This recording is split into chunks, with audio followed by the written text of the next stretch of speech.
lohavy izay anamarika ny sariny zana-bolana dia ny fahatanjahan'ny alizay.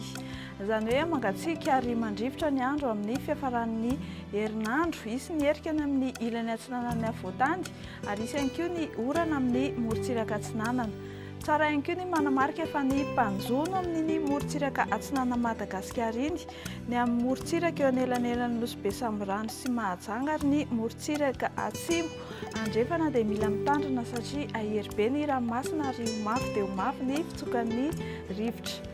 Toy izao manaraka izao kosa ny toetr'andro no vinavinaina ao amin'ny Rapitso maraina dia anorana malefaka ny faritra Savasy Analanjorofo.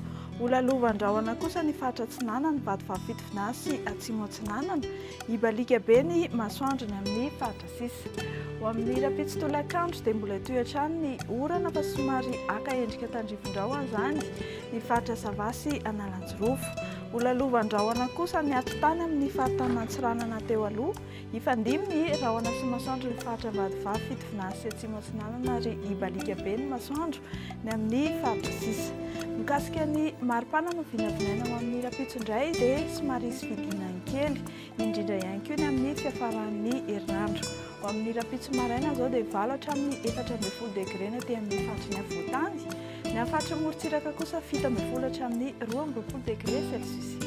Ho amin'ny Rapitso tolakandro indray dia 13 degré ny ambony indrindra, hitantsika ny avaratra andrefan'ny Madagasikara. 12 hatramin'ny 14 degré kosa ny aty amin'ny faritry ny havoatany ary ny faritra atsimo 19 hatramin'ny 17 degré Celsius. Ho an'ireo tanàn-dehibe vitsivitsy indray dia anorany tandrivon-drahona ao amin'ny Rapitso any Johannesburg, Nairobi sy Bangkok. Ho tsara kosa ny andro any Paris sy Milan.